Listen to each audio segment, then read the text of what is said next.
Well, they take it over because they knew that was our ticket to building wealth. People got rich off of the gold rush. People got rich off of the oil. Our people got rich off of real estate. And they said, damn, we just got to take it. Corporations come in and said, nope, we buying up everything. And we're going to make sure you can't afford it. Bro, how are you the king of out-of-state real estate and you getting rid of real estate with all the real estate people online telling us buy, and you selling. Or you can't afford a down payment on the house, take the money you was gonna put on the house. Go take that, now go learn about how to trade. Go learn about stocks. Go learn about crypto. Go learn and say, you know what, I ain't got 30,000, but I got 5,000. What's your message? What's your message to black people? What's your message to straighten us up, to get us where we need to go? Hey, wait. I know you want to watch this next video, but listen, if you are an entrepreneur, business coach, business consultant, or a small business owner who has a story and wants to learn how to create multiple streams of income from your story, I need you to text me right now, my book, to 646-687-4152. That is my personal number. I have been an author for over 12 years. I've written 10 books. 4 of them have been bestsellers, and I've sold over 100,000 books. But I've also helped a lot of my clients take their expertise and put it into a story, then create multiple streams of income from that. So I want to help you do the same thing. So text my book to 646-687-4152. All right, let's go back to the video.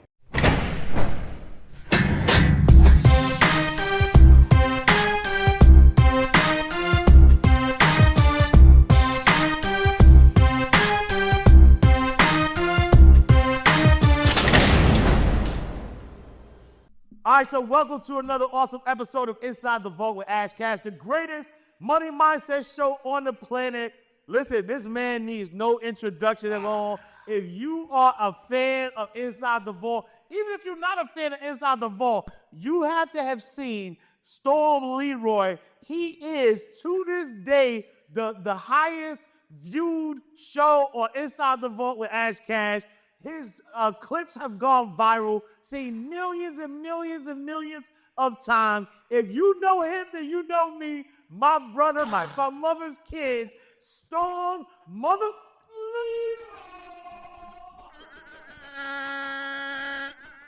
My brother. Man, like, you don't even know. So first and foremost, I'm always excited to... interview people, because I only interview people that I'm interested in, that I could learn something from, that I could share with the audience. But just like our first interview, I think our first interview started because behind the scenes, like you were blessing me and my family's life so much so that I felt like selfish. Like, I'm like, man, why am I holding this dude, pause, all to myself? I'm like, yo, like, he has a lot of wisdom that the people need. Fast forward, we've done some legendary. I'm talking about like legendary things together. And I mean, so much. We've done so much legendary things together. Too much to name. Facts. You know what I'm saying? And now we're here. And it's almost that time again. Yeah, where I feel like there's a lot going on in the world, but you are futuristic. A lot of the things that you told me 2 years ago happened. Like there isn't a thing that you told me was going to happen, and I'll be 100% transparent. When you say them, I'll be like, this thing is bugging. I ain't gonna lie. Like I'll be like, bro, you bugging. Like, I be listening and I'll be like, yo, this not gonna happen. Like, because again, at the time that it's happening, I can't see. Yeah. But I'm talking about everything that you've said that would happen has happened. We've been on the phone a lot and you've been telling me some stuff. This time, I'm not even questioning it. I'm just like, you know what? I'm going. You know what I'm saying? So much so. Yeah. And again, I'm giving full transparency. So much so, a lot of people know you, as Mr. Out-of-State Real Estate. Like, right. like you are the king. I'm not gonna say we're the king. You are the king of out-of-state real estate. Like you got a lot of grandchildren out there. I'm not even gonna say children. I'm saying grandchildren. I'm saying you got a lot of grandchildren. Like you have birthed a lot of people who are literally taking your methodologies that I know because I'm in the space that nobody was talking 3 LLCs. Nobody was talking about property management, Section 8, income, like tenant occupied. Nobody was really talking that. A living trust game. Living trust game. And so you came in the game, right? You birthed a lot of people. They took off, and now they birthing a lot of people. So that's why you got a lot of grandchildren. But so much so that you gave me, you talked about how you started to offload your property. Yes. And I'm bugging. I'm like, yo, why is this cat offload his properties? And intuitively, I said, I'm gonna do the same thing. Yeah. That's good, bro. Yeah, you cooking, you right, go ahead. Like intuitively, you said it to me, and then after that, like a week later, like I surprised you, like, bro. And you like, what? Like, yep. And so I want to talk about that. I want to talk about I want to talk about a lot though, right? Because I want my people to be blessed. But for those who don't know, they know you. But for those who don't know, right? Who is Storm Leroy? Man, Storm Leroy is a realist. Yeah. I'm not a motivational speaker. I'm a realist. I'm somebody that look at the numbers. I look at current affairs. I look at everything around me. I absorb my surroundings, and then I now evaluate what's going on. But I don't look 1 year. I don't look 2, 5, and 10 years out. You know why? Because that's the way you have to think. If you really trying to make it through this, navigate through this field landmines that they have for us, the people who literally holding us back, they already got their plan made up. They already got it figured out in their back room. I told people, I always like to go back to posts that I put up all the time. I tell people, I'm not worrying about who's going to win presidency because I want to be there when they take him to that back room and show him the people who really run the country, because that's who really run the country. All the United States is a big corporation. President is the CEO. The people in the back room are the shareholders who make the decisions. Yeah. To this day. Yeah. But that's what I am. Real estate, we're going to get into all of those things, but I'm a realist, brother. So I'm getting right into the source, right? So we know you as the Employed Millionaire, was working for Verizon, became a multi-millionaire by investing in out-of-state real estate property. Yep. You've amassed over $3 to $4 million in assets while you had a 9-to-5, quit live, and you had a total of 43 properties. Yeah, 41. No, 43. 43. You're right. 43. And you offloaded. So 31. One of them. Yep. Bro, how are you the king of out-of-state real estate and you getting rid of real estate with all the real estate people online telling us buy, and you selling. Make it make sense. Make it make sense. Okay, everything evolves. Yeah. The hood, which we like the urban areas, the Bed-Stuy, the Long Beach, the Comptons, you pick a neighborhood anywhere, right? Those neighborhoods, you were able to buy these properties when I got in the game, $40,000, $60,000. Like I bought my brownstones in Brooklyn, $350,000. Now today worth $1.7 million, almost $2 million, right? I bought properties in Alabama for $40,000. In those neighborhoods now, they like $160,000, $180,000. The people in those areas, their salaries ain't go up. Properties in Milwaukee, properties in Cleveland, my properties everywhere, right? So now the thing is this. If you're looking at the value of these properties, and now when I started selling them, I was selling them lightly, like, all right, let me sell it and buy something else. But then I realized the only people I was selling them to, and I made a post about this, I said, I want to get on this camera and let y'all know that I've been selling properties, and I'm realizing the only people who could afford them are other investors, are corporations, are the BlackRocks and Vanguards, because these wasn't regular investors, because they were paying me anything I wanted. And I said, damn, am I part of the problem? I said, I'm selling these properties to these people, and the people in the neighborhood are not going to be the ones who are able to afford it. They're going to bring in other people to either regentrify the neighborhood or just start pushing people out. Now, my thing is, we hear everybody, oh, I want to buy the block, or I'm buying this, and I'm, flipping this and flipping that. But my thing is, yeah, but who's the end user? Who's the person you selling it to? Yeah, you're doing something nice by fixing up 10 or 12 properties on the block. But look, this right here is you want to take all the equity out that property, so you ain't going to sell it to the lady across the street, her and her son, her daughter, or the grandmother. You like, nah, I bought it for 40. I could renovate it, get 250, but I could sell it to the lady across the street for 200. Cats ain't thinking like that. A lot of them are not. So my thing was, you know what? If this is going to be the trend, because this is capitalism at its finest, I started realizing I wanted to get rid of these properties because I'm not going to be doing anybody any service by just buying in these neighborhoods to give them back to these corporations. And on top of that, if I keep them, the tenants that's going to be moving in, last year was the worst year I ever had in real estate as far as losing money. Excuse me. I lost, and I'm talking Section 8, I'm talking veteran housing, I'm talking regular tenants that were paying. People lost a lot of jobs, and they played with the system. I lost roughly probably about, I'm going to keep it real, maybe about almost $100,000. Or for real estate. Or for real estate, wow. Right? Because that comes from you having people play with the system. Yeah. People knew that, and they say landlord-friendly states. That didn't mean anything because the judge can give an eviction, but you need the sheriff to serve them. So I said, you know what? The areas are really going down. Even though the property value was going up in these areas, the tenant quality is going down. Tenants are losing jobs. People are losing jobs. AI is just literally getting rid of jobs.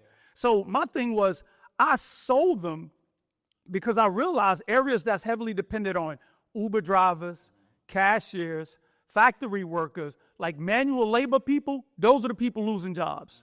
And I said, I don't want no parts of it.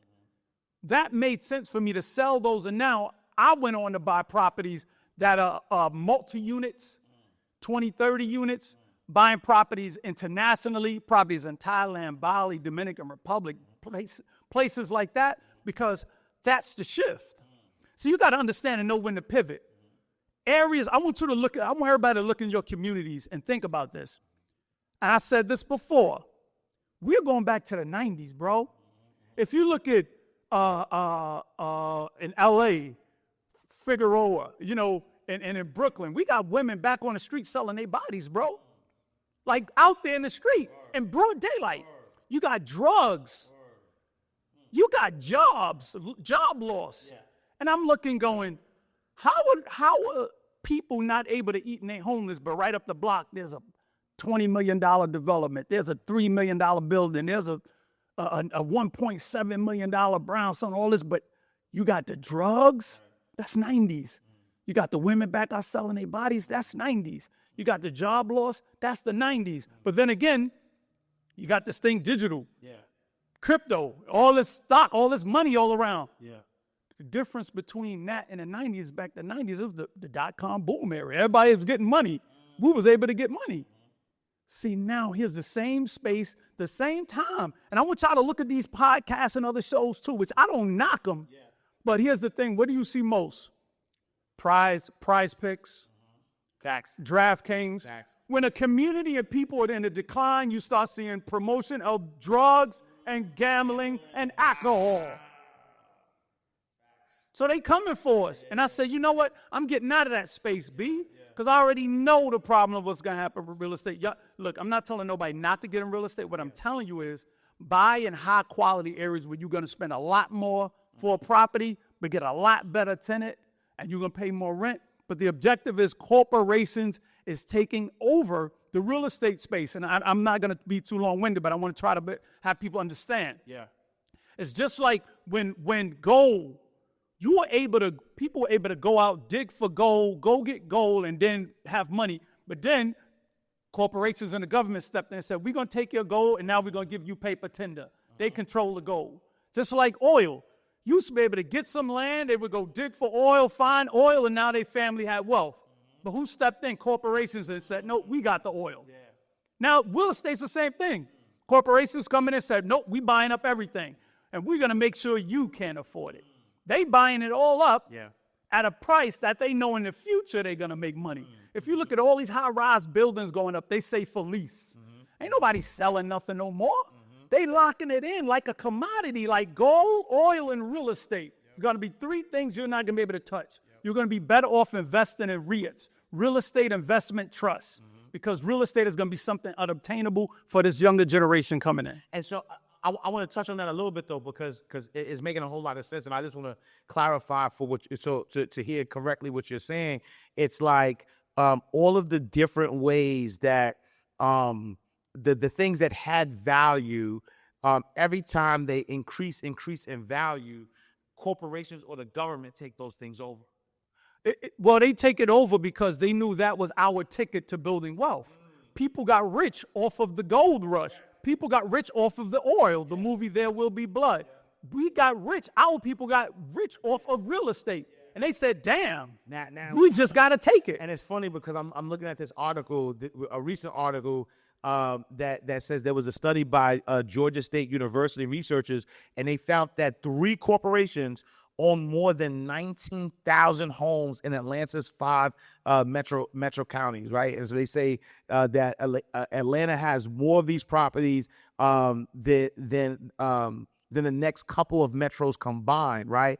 And so what it's sounding like, right? So you think 3 corporations, why do the corporations own 19,000 homes, right? And to your just Atlanta. So I'm just talking Metro Atlanta. And to your point, it's like, all right, bet I'm gonna buy these homes, right?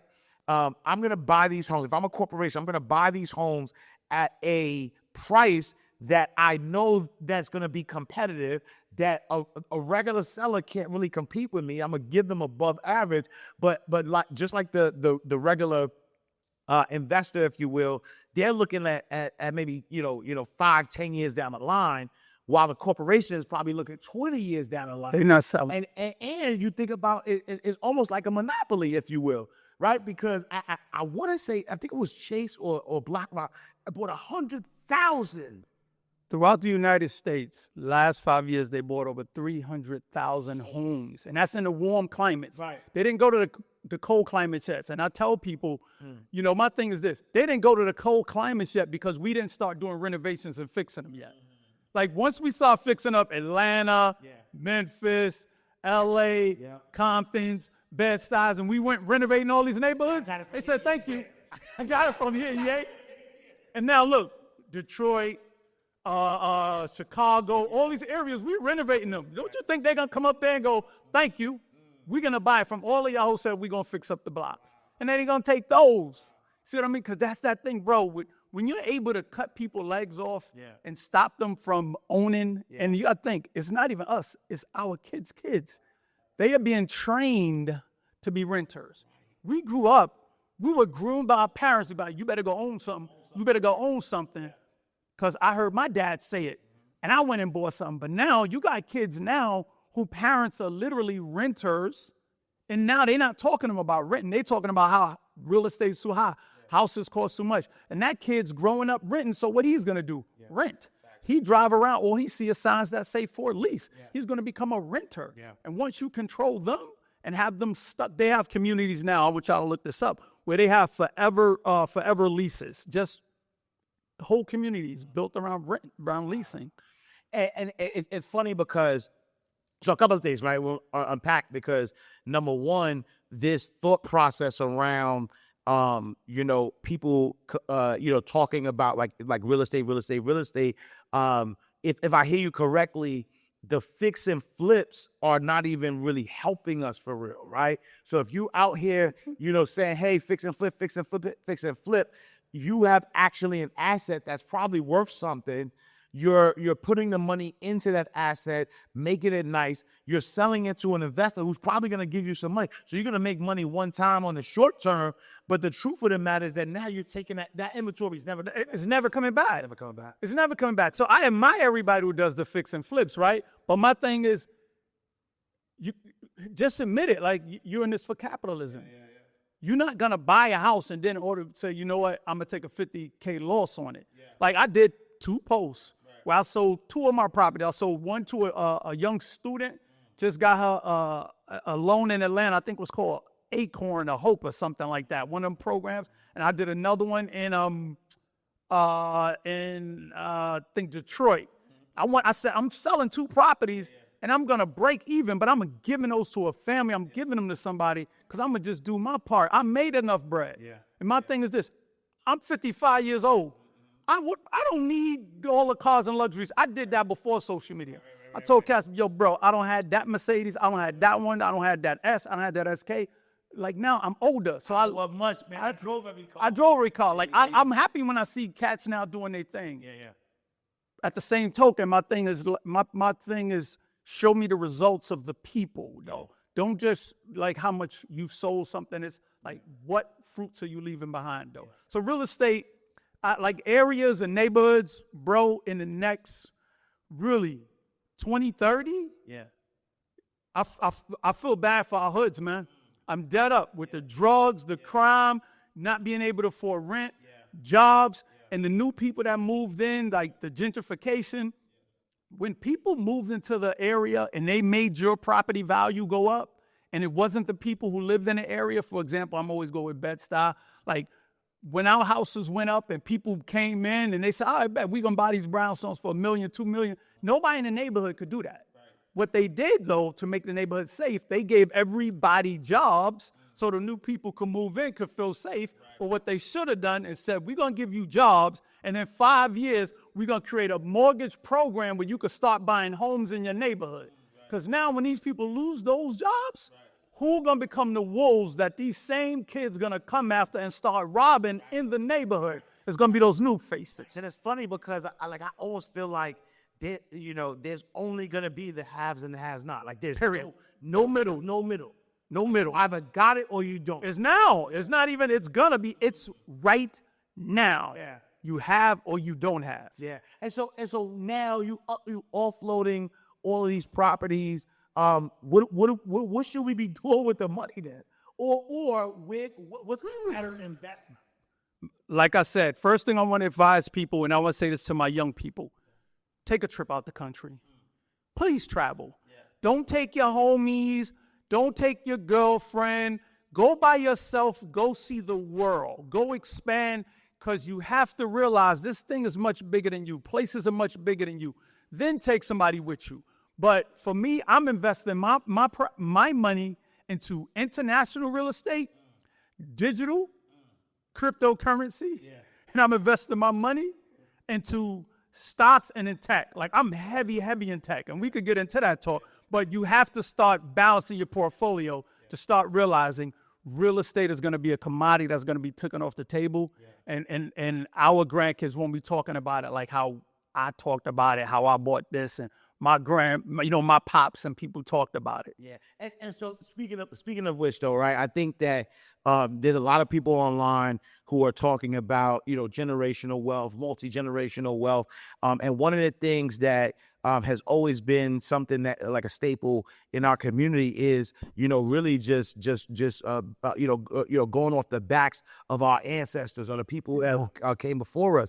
And so, grandma, she went through some struggles. She did what she needed to do. She bought that house. That house is building. And the number one thing I'm hearing is do not sell grandmama's house. Yeah. What's your thoughts on that? Man, sell grandmama house, y'all. So stop taking the old traits and terms that we've heard before. Yeah, I want them to. Sell grandma house. Let me tell you why, right? Yeah. Prime example, and this is what hit me. There's a lady on my neighborhood. She passed away. She had 3 kids. So she bought the house for like $83,000. House was worth, when she died, $1.2 million. So the thing was, you had one that wanted to live in it, one that wanted to sell it, one that wanted to just renovate it and then rent the place out. I said, okay, why are y'all considering doing either one of those when the fact is, who has the money to renovate a house that hasn't been done since the 1980s? How much money y'all gonna get for rent? $4,000 amongst 3 of y'all, so now what y'all getting? $1,300 a piece, and y'all got a $1.2 million property sitting there. See, the problem isn't selling grandmama house. The problem is people don't have the knowledge to know what to do with the money after they sell grandmama house. Yeah. Sell grandmama house, go get a living trust, buy some more assets, buy some more real estate, set up the grandkids, get some life insurance policies, and now make grandmama smile. Because y'all feel like, oh, I'm going to keep this, I'm going to hold this heirloom. Like, stop holding the heirloom. Right. Grandmama brought that brooch, or she brought this thing, and now she's looking down going, you better sell that thing, baby. That's what I got it for. See, and this is a show I watch called American Pickers. I don't know if anybody watched this show. American Pickers is these two dudes who drive across the country buying, like going to people's houses, to the barns. They be finding the old vintage cars, old paintings, like a bunch of old stuff. And my thing is this, it's very ever rarely, it's a black family. And what I say to myself, every time they go somewhere and they find an old Ford T car and all this stuff, and I say, what were black people doing? It was either Jim Crow or we were slaves. Yeah. We don't have assets. We didn't have assets. We weren't allowed to own assets. We didn't start becoming able to do things until the 1960s. So to think of 60s. Wow. 60s. Which is like, what, 60 years ago? 60s. Wow. You found very rare you find a black family that had anything in the 1910s, 20s, 30s, 40s, or 50s. Wow. So we didn't have anything. Yeah. So now you got to think, if you have something now, you got to take that asset and now mature to make it grow into something that creates a legacy, just like these other families who have these old cars, these old paintings, these things. We don't have them, but we have been told because our grandparents and our great-grandparents, they didn't have nothing. So the first inkling was keep it. But now things evolve to where it's like, okay, now I'm going to take it, sell it, and now I'm going to create the legacy that she always wanted. That's my thing about selling grandmama house. It's funny because, like... And another thing, brother, too, last interview we did, everybody's like, why y'all talk so loud? That's that New York Brooklyn thing. The New York Brooklyn, that's that Brooklyn thing. So y'all gotta be ready. It's not talking. But here's the other thing, though, too, right? When you think about it, there's so many nuances in trying to keep, the asset, right? Because, like you said, if you got this house that appreciated, now grandmama bought it for $80,000, now it's worth $1.2 million. What we're not talking about also is that as the neighborhood begins to gentrify and all of the property values start to increase, property taxes actually go up as well. So even if you decide to say, hey, I'm going to keep this property, you now are going to be paying property taxes that there is no appreciation on property taxes. Right. That's just money just going out. That it's almost like even though you're an owner, you're actually paying rent. Yeah. Right? Facts. So that's the number one. The number two is that, like you said, if you wind up living there, you now have we from New York, and I'd be like, yo, dead ass, right? You now got a dead asset, right? Because all that equity is sitting in the walls, that asset. Yeah. And so you're saying, just for clarity, that sell grandmama's house. Now that these three kids who own this house worth $1.2 million, now they have $1.2 million. How do they make it multiply, right? Because again, don't take this $1.2 million and go buy clothes or use it for rent or whatever, because it's going you're gonna lose it. Right. How do you make it multiply? Easy. I'm thinking real estate. Right? In my own mind, I'm saying, yo, I'm gonna buy more real estate. I'm gonna run the Storm Leroy play. Right? I'm gonna run the Storm Leroy play. I'm gonna sell this house, get this money. I'm gonna buy some properties in out of state, because those properties are now are more affordable. I could get 30 properties. I'm gonna get tenant occupied. I'm gonna find where they have programs like Section 8, tenant occupied, and now that cash flow, I'm gonna live off the cash flow while my assets accumulate. Right. Leroy is up. That's over, because remember, you ain't buying no more 40,000, 60,000 properties in the United States that has value or in decent areas. Now, I don't recommend nobody buying houses in C-class areas. Like, it's not worth it. The tenant and the headaches you're going to get is not worth it. If you get that kind of money, you sold grandmama house, I'm going to tell you key things to get. Get a financial advisor. Life insurance policies on you, your family, your kids. Get a living trust. Get yourself a financial advisor who can direct you into getting the right stocks. Get some EFTs. Definitely invest in like the Magnificent Sevens. Learn about those things. Definitely have a conversation about what digital currency is going to be like, because the world is evolving.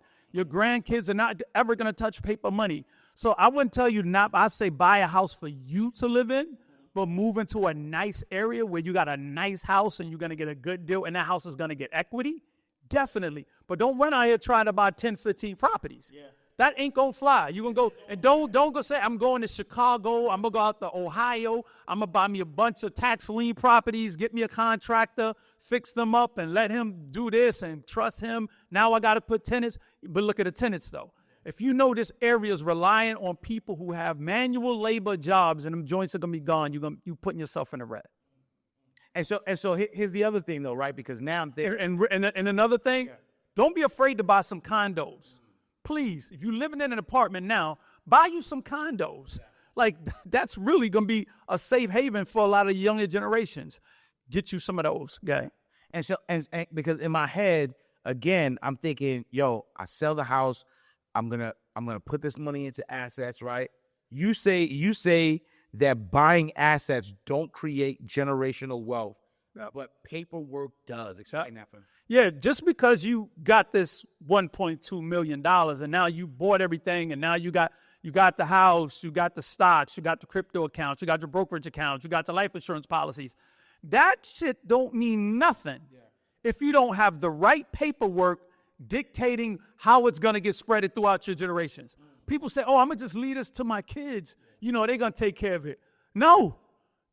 Why are you leaving your legacy into the hands of your kids? Yeah, all kids, we know they're nice. They're your kids. But when they become adults, they got a mind of their own. Now they could go, I'm going to take this money. I'm going to go take trips. They might develop a habit. Now that money is gone. Get yourself a trust. Sit down and organize how that money is going to spend. This generation is only getting this much. The next generation is getting that much. This much is going into a brokerage account so they can live off of this interest. Just as simple as that. We make it more hard than what it is. Because we don't have nobody else around us who's actually done it and to have the conversation about it. And it's funny, I was watching CNBC earlier today, and they talk about the big wealth transfer that's going to happen. Oh, my God. It was like $146 trillion that are going to be transferred, from the boomers, right? It's going to go to boomers. Most Gen Z are going to get them. Then you got millennials, but like the amount of money of that wealth transfer is happening. And so when you think about the mindset of sort of like Gen Z, Gen X, like these generations who are minimalists, who, like you said, have been conditioned into renting, right? Like think about this, right? And you know, it's not even a conspiracy. It just is what it is. It's like and you're absolutely right. They're doing it. They're actually conditioning us not to own, right? Remember when, and I know you remember, I remember when I owned music. I owned movies, right? Like I'm young enough, right? I'm old enough, but still young to remember, like I worked at Blockbuster Videos. Like I remember when we were buying tapes. Like we were like a movie came out, we bought the VCR tapes, then DVDs came out. Like I had a whole notebook full of DVDs. Yes. I could watch them whenever I want. I was the owner of it, right? Then same thing with music, right? Tower Records, HMV, you know what I'm saying? People have records, people had cassettes, people had CDs. Like there was this ownership that happened. Fast forward, nobody, unless you held on to your own stuff, nobody owns music. Like right now, like I'll give you a prime example. I don't know what was happening with my Tidal, right? I don't have Apple Music. I have Tidal, and I have a playlist, and I listen to this playlist every time I get into the shower. and I tried to get in the, I got in the shower and I tried to play it, and it wouldn't let me log in. It was just acting wonky, and I got upset, and I said, "Yo, this is crazy to me that I actually don't own any of this music. That this music has been like I pay them a monthly fee, and they lend me the music. I pay a monthly fee of Netflix. Same thing. I was binge watching a show on Prime, and the show was free, and I was watching it through my subscription. Whatever happened with the deal, all of a sudden they try to charge me to watch this show. I said, this is crazy to me. Yep. Where I'm paying over and over and over again, but I don't really own it.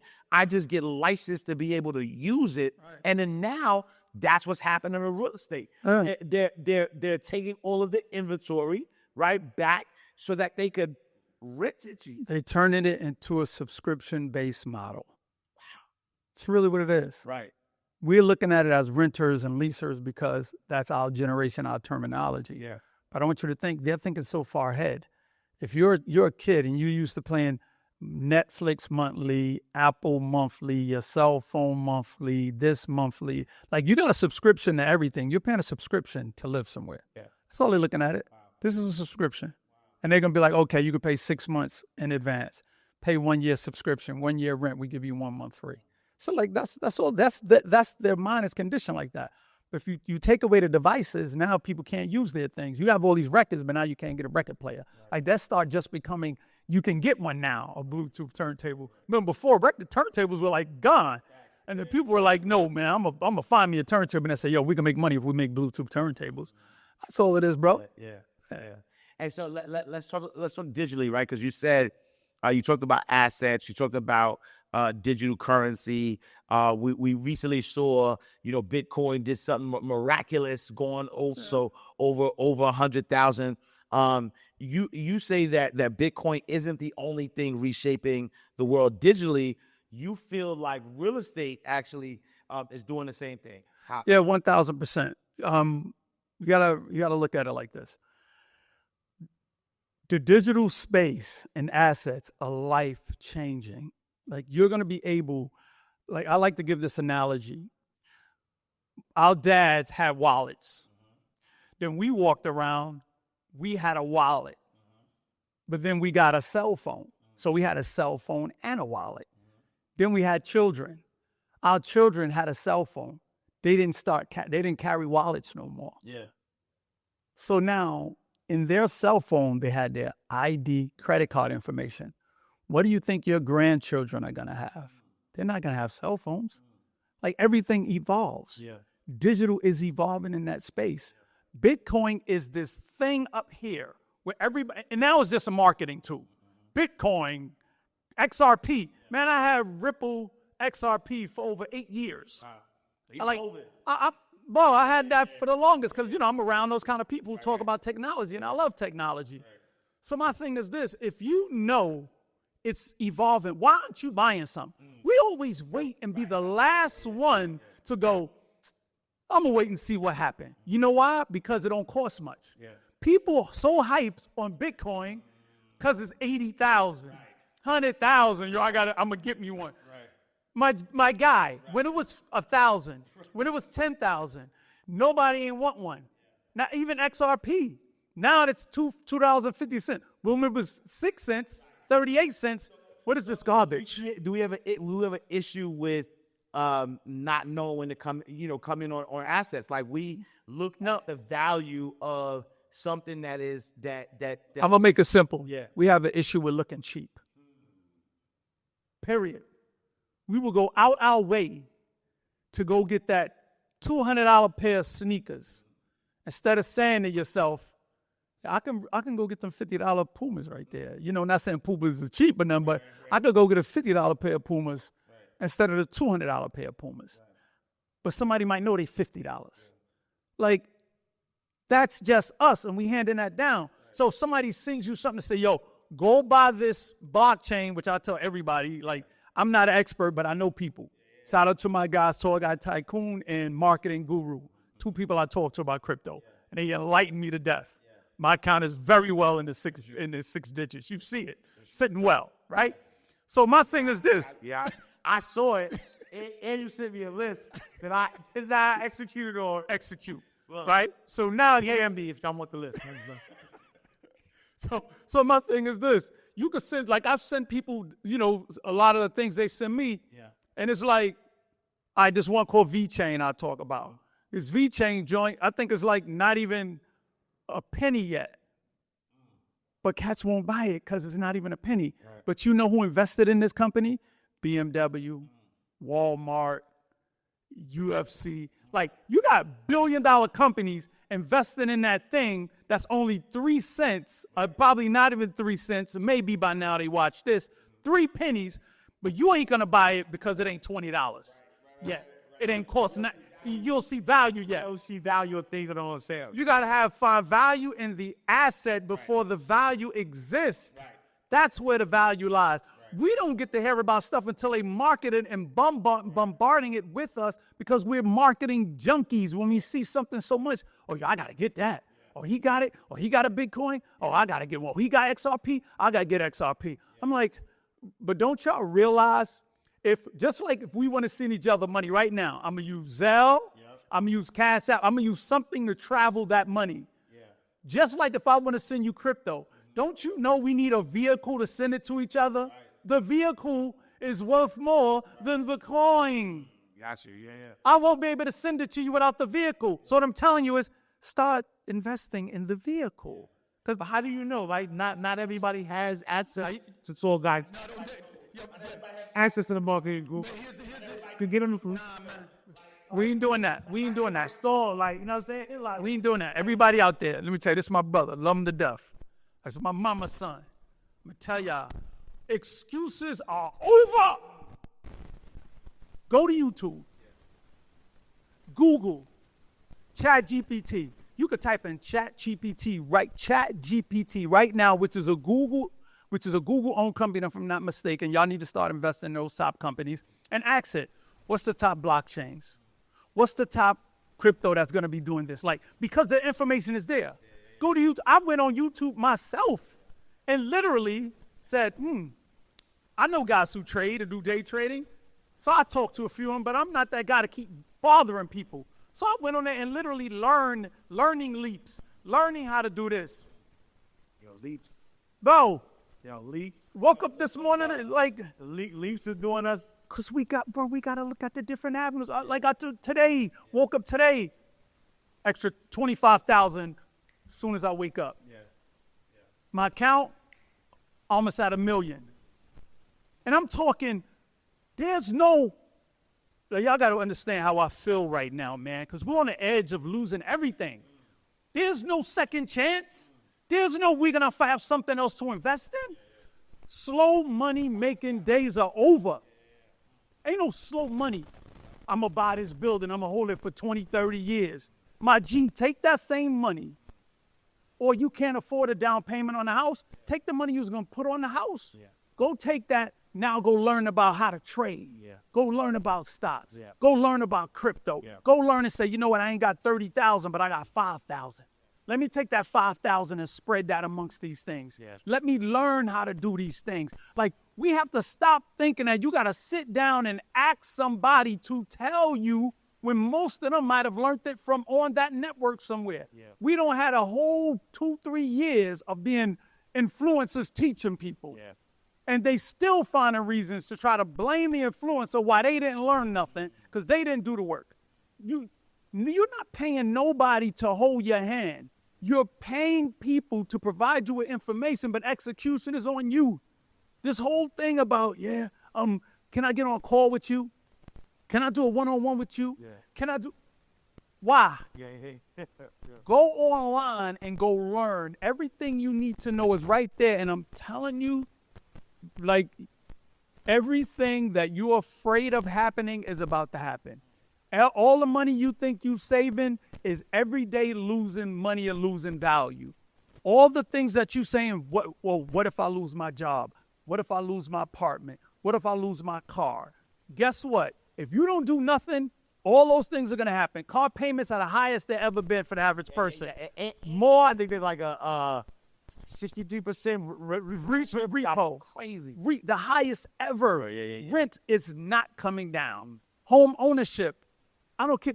Like, y'all can sit there and talk about, oh, the interest rates are gonna come down and all. And I'm gonna go back to a post I did back in November, over a year ago. I said, why do y'all think they're gonna be dropping interest rates to help people buy houses? Right.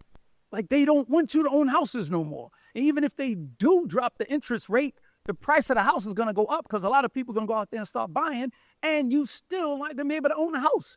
So if you look online, the conversation with a lot of influencers who've been talking about real estate are gone. Yeah.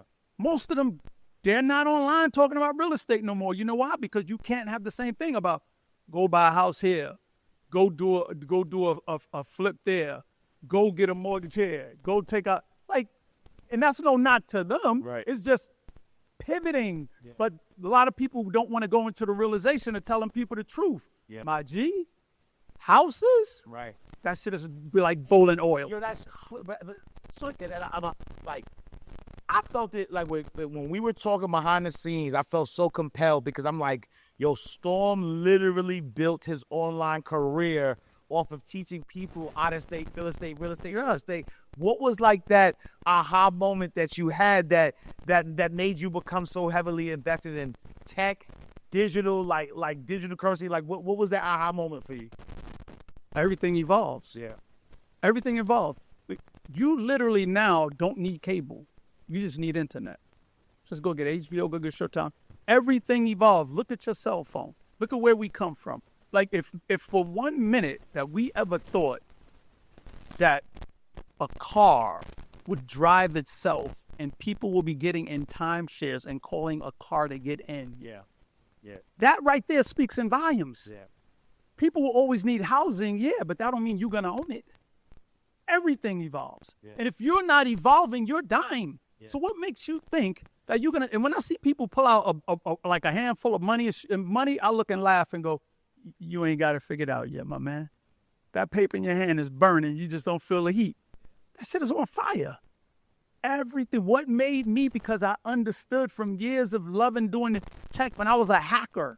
You know, I used to be a hacker. I made the New York Times by hacking computers. This was back when cell phones was analog. Y'all go watch the whole story of how that happened. But I know this is where it's going. So you got to get in tech. And so, you know, and I want to reiterate this. I'm not telling nobody not to own real estate. Yeah. Because you need to hedge against you being homeless. What I'm telling you is own the real estate that you live in. When you own the real estate you live in, now you can think peacefully. Now you're not worrying about your landlord saying you got 30 days to move. Now you're not stressed. And the greatest minds are hindered just by the simple fact that they don't have a simple thing like housing. The greatest mind could be in a homeless shelter right now. Kids of the future who could be presidents, who could be great scientists, astronauts, are somewhere in a homeless shelter right now watching their mother and father cry because they're getting kicked out. Couch and clothes and shit is out on the street. You feel me? But their mind is so strong. Yeah. Don't you realize we have conquered every sports there is? Yeah. Every science there is, everything there is. And you know the way to cripple us and cripple our kids is to take away peace for us to be able to think. Think about the achievements we've done. But what kills me the most is when I listen to music and I look at what's happened and said, if we only owned the publishing, the rights to the music to be able to help the kids not have to keep hearing this same nonsense. Oh, bro, and we had NWA, we had all the cursing, but guess what we had? Eric B. and Rakim, we had Public Enemy T. You know what I'm saying? We had all that. Self-destruction. All they got now is nigga. That's all they got. Yeah. And the drill music that's literally convincing and subconsciously making it okay to kill one another. Yeah. And it's no accident why they want all these female MCs on the heights right now. Right.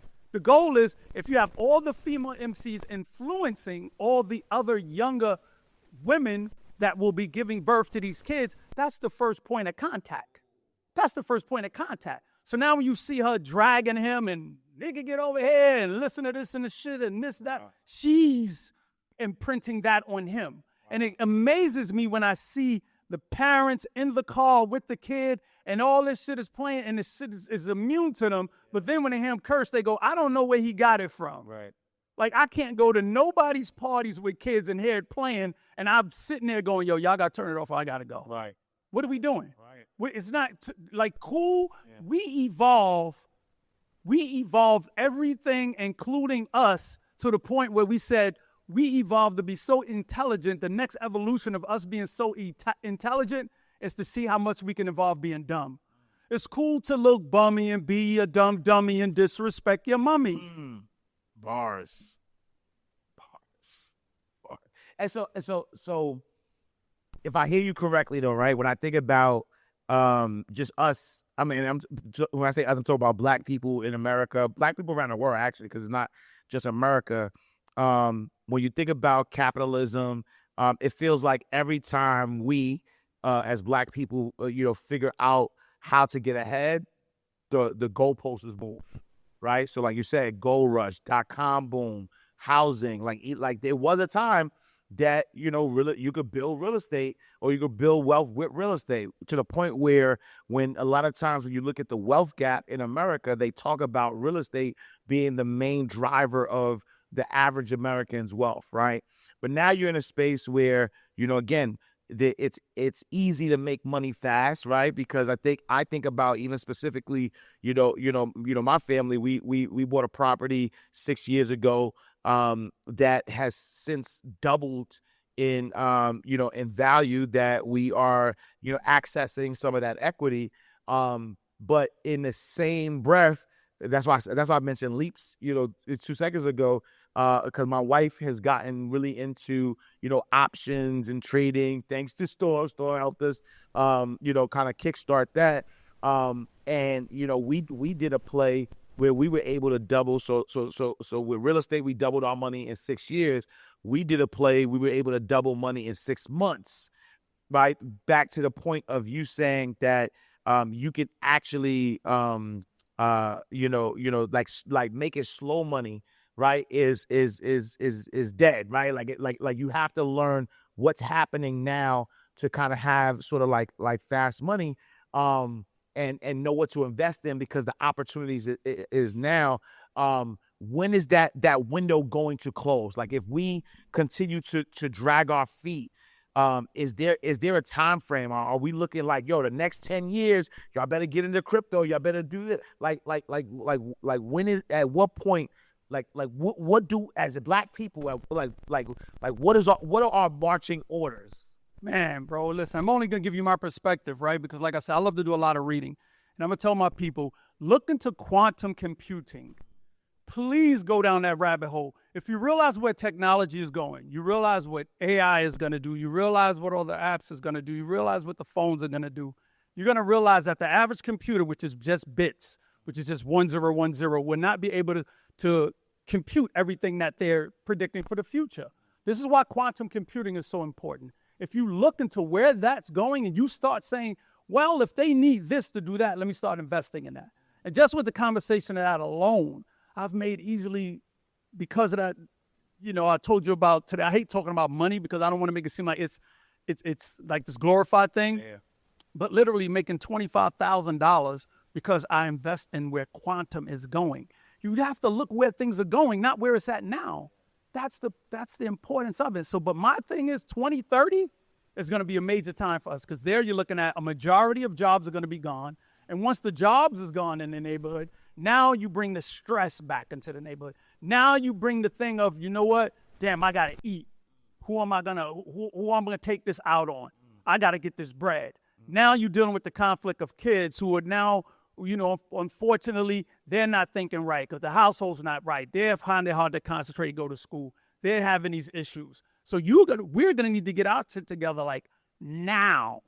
By 2030, if that magic number with everything that's going on, it may not be that. Yeah. It may be sooner. It may be later.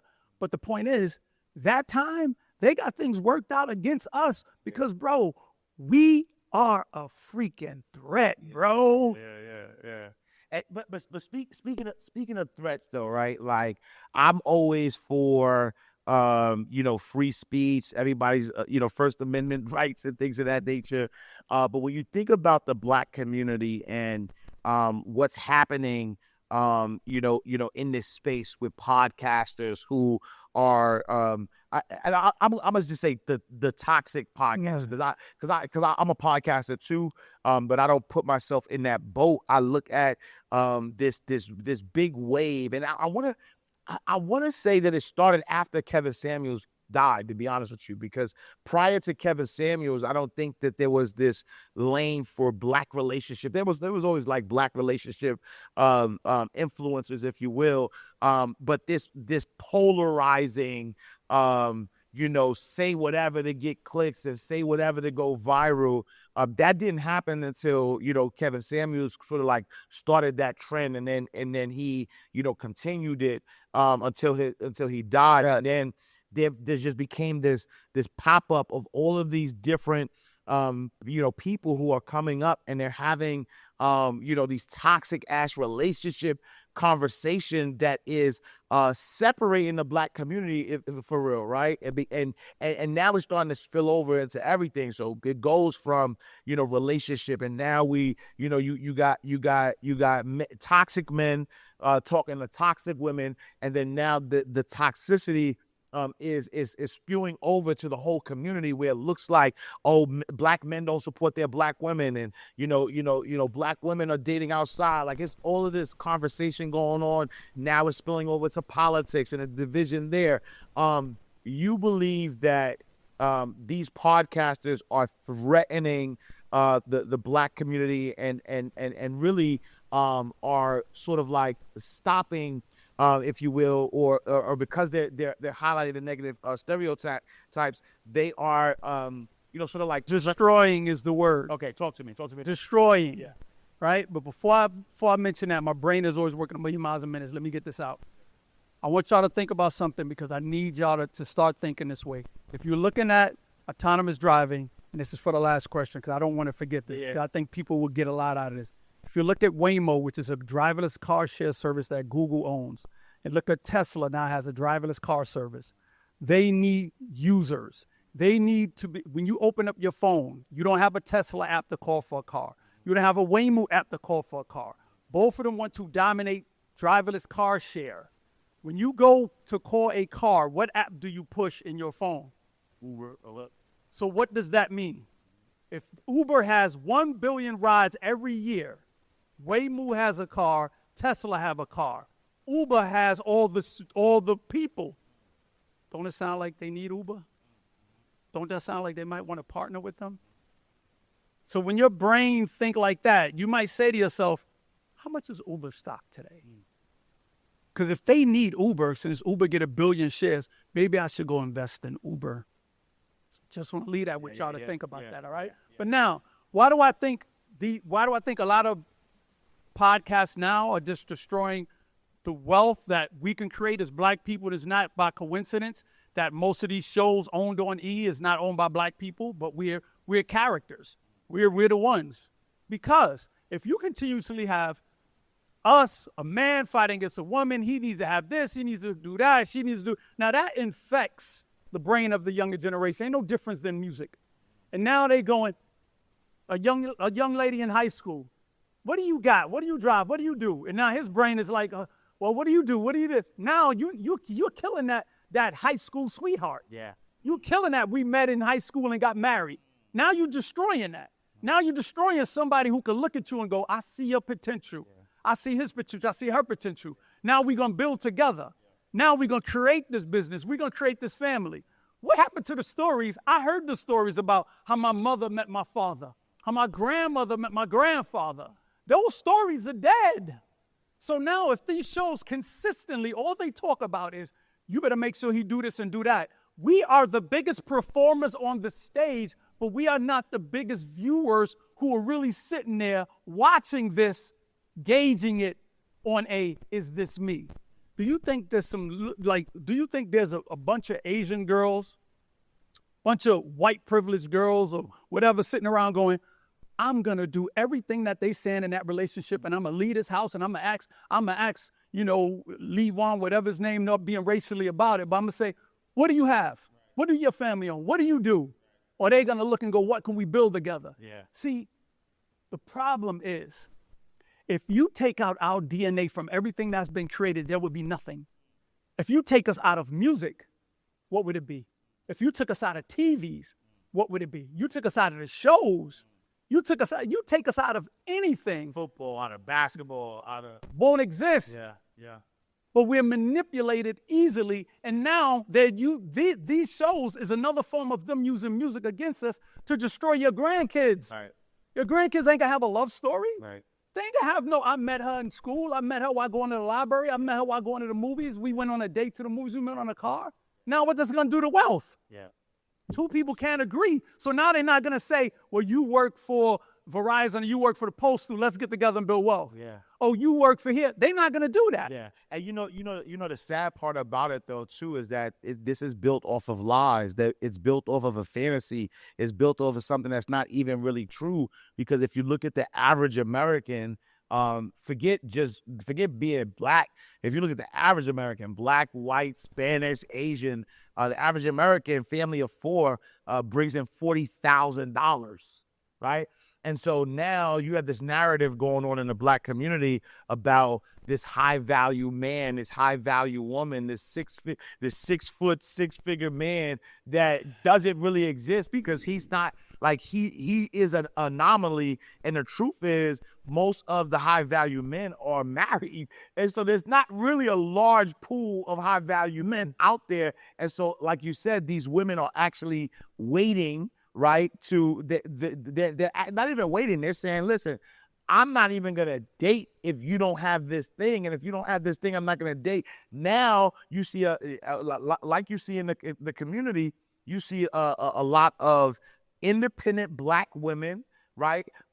Most black women are opening businesses. They're making the most that they've ever made. So all of this rise, right, in this focus of black women, but then there's not an equal rise of what's happening with black men. And so because of that, there are a lot of single women out there who are dating outside their race, and then the men who are being shunned, or the black men who are being shunned potentially by the women, are now dating outside their race. And then now, and I'm not saying there's nothing wrong with dating outside your race, but I'm saying that now this collectiveness of the black community rising together doesn't exist.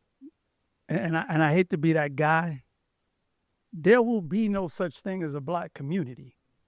Like, think about it. The communities that are black communities, who moves into these communities? Who's taking over and now buying up all the houses in these communities?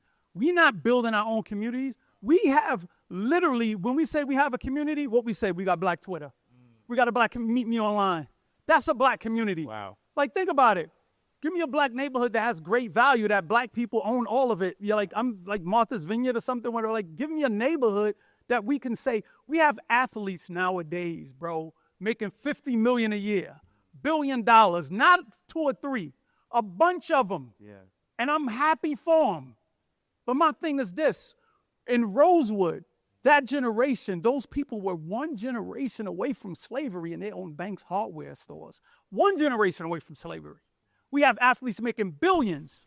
I always say, if you have Malcolm X and Martin Luther King, if you were able to talk to them, have a conversation and say, we got athletes making $1 billion. We got this one doing that. He got his own production. He got this here. We worth over trillions of dollars. You know what they would probably say back? Show us our banks. Take us to our neighborhoods. Show us our schools. Show us these things. Did they fight civil rights for us to do all these things, for you to be able to say, I make $50 million a year? Was that what was the civil rights movement built about who can make the most money? Was that it? Because we said once we get money, we're going to own blocks, we're going to do this, we're going to do that. I'm just saying, I'm not knocking nobody what they're doing. Yeah. What I'm saying is social media has created a generation of followers because of the follow button, which wasn't a coincidence. Please study why they created the follow button. Please study that. But how you going to get a leader from a generation of followers? And now once that happens, bro, it's the tool that's being used, man. How? So I'm telling you, this is the most pivotal time because there's not going to be another, in my opinion, another time where you can get wealth. With real estate, I already spoke about that. If you ain't doing it now with tech and everything else, you're going to sit around and go, oh, shit, we ain't got nothing now. We ain't got nothing. Yeah, bro. Nah, I like, when you put it that way, you put it in perspective like that, it makes me wonder, like, why is it that, like, why don't we have our own banks? Why are we the only, and I can't even use the word community, right? Why are we the only body of people who don't take care of ourselves first, right? Because I think a lot of times, and honestly, even what I'm about to say, like, why do I even have to say this, right? Like every time you talk about Black love, people are threatened by Black love, and I have to diminish my Black love by saying, I'm not saying nothing bad with that. I'm not saying, right? Like, why do I have to do that? Yes. Right? When Asians come into America, they build their own communities. Like, they got their own banks. They have their own, like, they have their communities. When Arabs come into this country, they have their own communities. When Indians come into this country, they have their own communities. So why is it that Black people who have, it's their native language, right? Meaning that they were took in however way we got here, Black Americans speak it, right? It's our native language. Like, why is it that with all of this access to money, why haven't we built our own communities? Trust. We've been taught to not trust somebody with the same hue as you. You look at TV. Where is, anytime we're portrayed, it always starts from a point of struggle that ends with struggle. Like, the reason why they keep making slave movies over and over again that never profitable, to keep reminding you and reminding that next generation that these people were once owned. They'll never forget that. Slavery movies are not profitable. Then they want us to continuously see us in a certain light. You're an entertainer. You are not an owner. You're an entertainer. You're not an owner. There's one movie I constantly talk about, Mr. Deeds. I'm not a big Tyler Perry fan at all, right?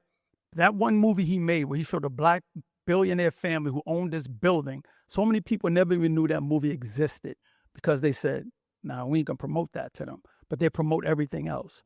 So when you continuously turn a mirror on somebody and say, look at yourself, but the only thing you see is you starting from chains and you ending up shooting a jump shot or catching a football, but you don't see yourself in a suit.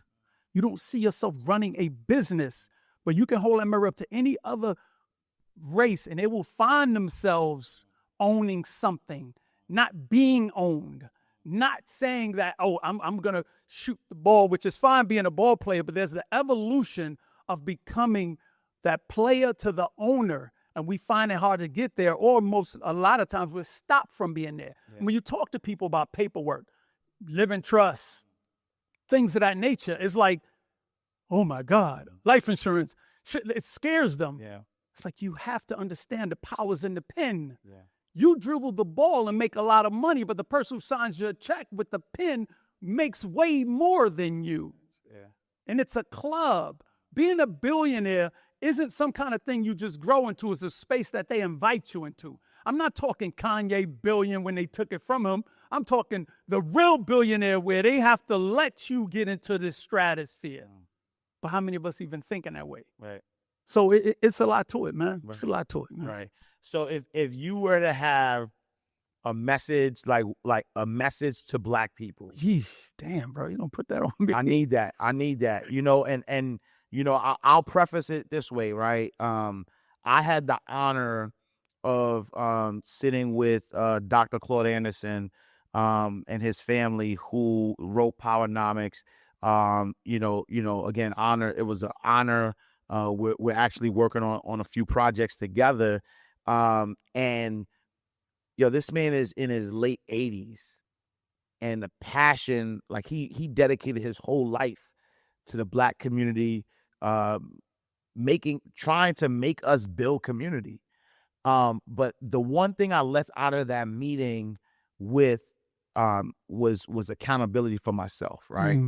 I said, Ash, man, you've been in this space for over 15 years, teaching finance and teaching people how to make money and things of that nature. But you're not going hard enough. That was it in a nutshell.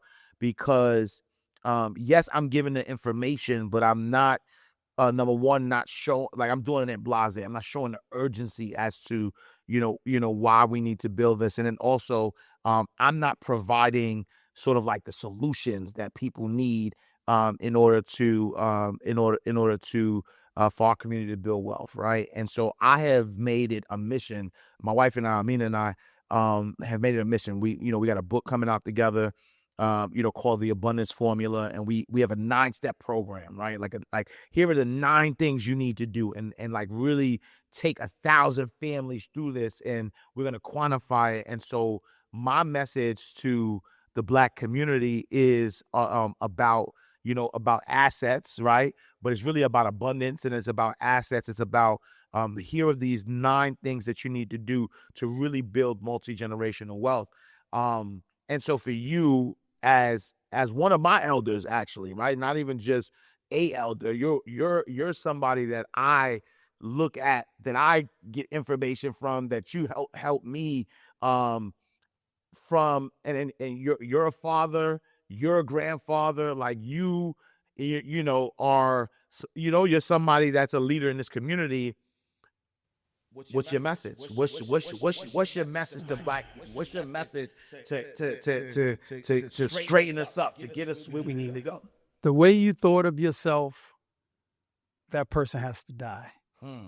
The way you saw our parents and our grandparents was because it was fit to their time. You no longer can look at yourself as being part of any kind of political party. You have to become part of a financial party. And that financial party has to start within your household.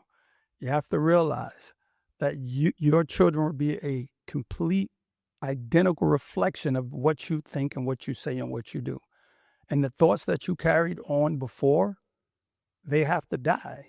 Like, you have to look at everything you have now and see, could you carry that into the future with you? How long your job will be there? Do they control you? How much money you make? Can they take that money from you? How long will you be able to do these things? And if you don't have that endless control of every decision you're about to make in your life, you have to say to yourself, how do I get rid of that person who has that kind of control? You're in the time of being complacent about what you make and figuring it out later. Later is here. Later is now. There's no more, like, you have to start thinking and looking and investing in things like watching CNBC, Bloomberg, like CNN International. People with some of the biggest investments made by company has been credit, personal credit and personal debt, because they know people are going to be running, try to get themselves out of it to do what? Pay something off, to give money back to something, instead of taking that and now building wealth to it. So if you're not changing, it's over. Like, and I'm going to end on this one too, bro. I feel like we've come to the point where no matter what nobody say at this point, 90% of the people ain't going to make it. That's dead ass. 90%. You walk through your neighborhood, I don't care how nice it is.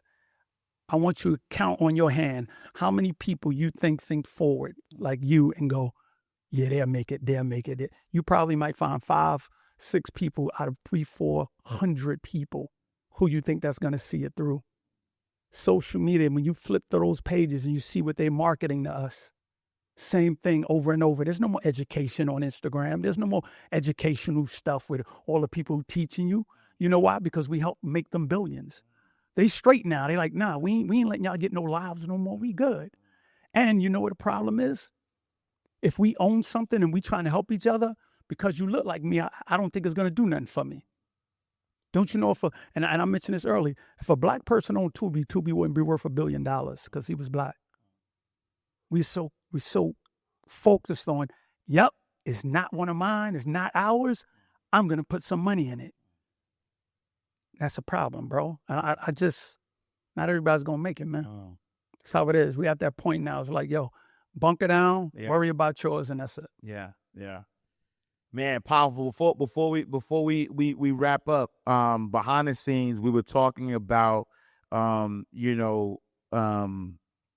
monetizing what's going on, removing sort of like emotions out of what's happening, and really learning to monetize, right?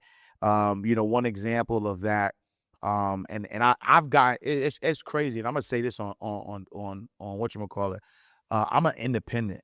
Like I'm not a Republican. I'm not a Democrat. I am an independent. I look at, I vote my interests. I look at everything. I look at all sides of things. Literally, I had posted. I had a debate on my on the show on Inside the Vault, where we were talking about Trump and Kamala. And I had both opposing sides or whatever. And I guess just because I'm it's my show, I'm promoting both sides. There was and this has pissed me off though too. It pisses me off because if anybody knows me and they know what I do for our community for real, I'm talking to I'm talking to a potential funder to be able to go and just teach in that community that needs me, right? And this person denied, right? Because here's the thing is that the funding was so that we could create an event where we can teach the community about wealth, and we wanted to make it free to the community, right? And they have the money. This is what they have the money to do. And they said no because they didn't like my political views.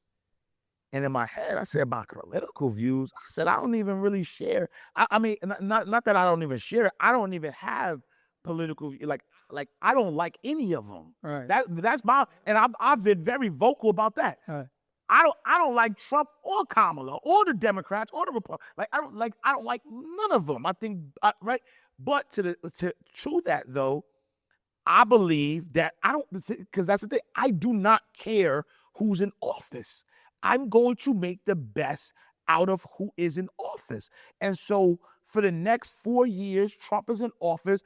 I'm going to be studying what Trump is focusing on, right? Like cryptocurrency. He is a crypto-friendly president. All of the things that he's focusing on. I want to see how can me and my family benefit that. And I'm going to teach that to my community, right? But again, people are so emotionally attached to their party that they will not focus on the things that will actually make their lives better, right? And so I say that, I just want to get it off my chest. You know who you are.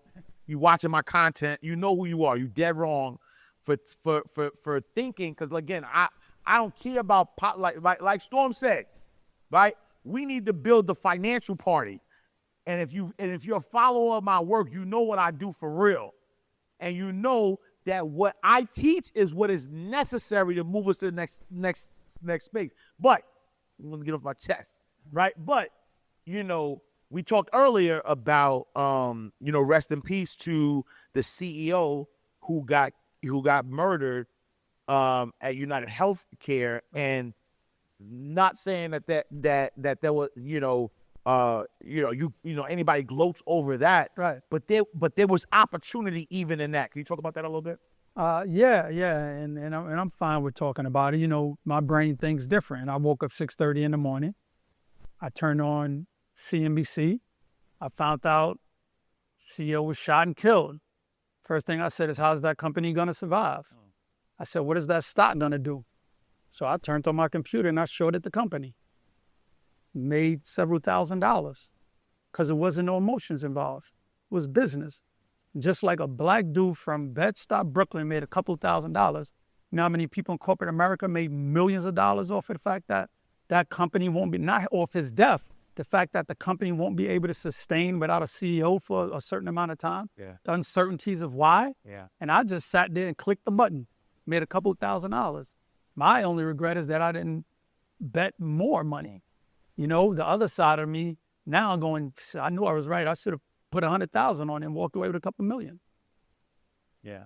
That's the way we have to think. Yeah. Our emotions is one thing that's keep getting us in trouble. Yeah. Somebody have a conversation. We can't get money together because don't get me wrong. There's certain things that we can't agree on. Right. Politics shouldn't be it. Right. This is why Especially when there's a history of politics never really helping us. No And matter- I get it, right? Like people are always going to talk about the things that the Republicans did this, or the Democrats did this, but the truth of the matter, the hard truth is that at the end of the day, I have never seen in my lifetime and even in my history, I have never seen any laws that were enacted that benefited us specifically us at a high level. Bro, they all work together. Yeah.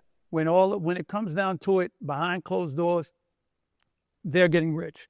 If you look at how much money the Democrats made alone with shorting companies and investing and the PPP with both of them, they all made multi-million dollars. Yeah. So that means nothing. And I always felt like this, no matter who won, I still had to go to work. Yeah. No matter who won, Yeah. I still had to do overtime. Yeah. No matter who it is. And we have to stop thinking that way. Our parents thought about, the presidencies and this and that because that was their time. Yeah. This time is different. One thing I can say about the next generation coming up, our grandkids, they're going to be they're breaking away from politics. Yeah. They're breaking away from religion. Yeah. And they're focusing in on finances. They're going to focus in on tech. Yeah. And they're really going to be a driving force. Yeah. The problem is that those who are running it, they want to make sure our kids and our culture look like us are going to be deprived, homeless, jobless, stress situations, so they can't capitalize off of that. So when you say this transfer of trillions of dollars of wealth that was on CNBC, they wasn't talking about black people. I just want to make that very clear. That wasn't BET talking about us. So when I see people post it and talk about it, I'm like, do you realize when there's Family Feud and they say we surveyed 100 people, they ain't surveyed people in Bed-Stuy, Brooklyn when they asked them about what kind of meat you put in your collard greens, who putting raisins in their potato salad. Like you feel what I'm saying? Yeah, yeah. So when they talked about that transition, they was talking about them. What is our wealth transitions gonna look like? How do we get access to it though? Get access to what? To the wealth transfer. We create business, right? Like, how do we do that? Because Yeah. Very simple. Yeah. The air you breathe is worth more money than you have today. Get yourself some life insurance policies. Start from there. Yeah. Life insurance policy, you may not be the one to benefit off the seed that you planted, but many people planted seeds that they were not able to sit under, enjoy the shade. You can be one of them. I'm not going to tell you, take your money and now go do it. Yeah, okay, cool. Go learn how to do leaves. Go learn how to do some trading. I will tell you to go do that, but guess what? Some people are stuck being workers. Yeah. Some people want to be Indians. They don't want to be chiefs. But what you need to do, get you some policies and say, this is how I'm going to set this up, and let me do that. And now, at least my kids will have a fighting chance because they've taken away real estate from them, taken away jobs away from them. The neighborhoods are going to look different. Everything is going to change. And we're going to sit around and go, damn, I wish I would have did this. Nah, done. On that note, y'all, look, another classic episode. Appreciate you. Inside the Vault with Ash Cash, my brother Storm. Y'all need to run this up. Y'all need to share this. This is one of those ones where I need you to, you actually should be watching this with your family. You need to be sharing this video, with your family after you watched it. Y'all need to have a roundtable discussion about this. Y'all need to be commenting below. What do you agree with? What do you disagree with? What would you have done different? I really want this to be a conversation that we have because it is urgent right now that we, first of all, take advantage of the wealth transfer, of the wealth that's available, all of the options that we have in order to multiply our wealth really, really quickly. So you want to, make sure you take advantage of that. So again, share this, like this, watch it a few times, talk to it, talk about this, do some reaction videos, all that good stuff. Brother, if they could, if you want people to find you. If you want people to connect with you, where can they find you? I am Storm Leroy on Instagram, or just Google Storm Leroy. That's it. Yeah, yeah. My brother like my mother's kid. Y'all, I appreciate you, brother. This was long overdue. We did it, brother. Yeah, we did. I need y'all to always seek knowledge. Let's go, y'all. Peace. We are closing out the vault. Another awesome episode of Inside the Vault with Ash Cash, the greatest money mindset show on the planet. Make sure you go to our website, InsideTheVaultShow.com. Follow us on all social media platforms at Inside the Vault. Me, I am Ash Cash. Make sure you visit me, IamAshCash.com. You can follow me on all social media platforms at I am Ash Cash. I will see you next time, same place, in God's will.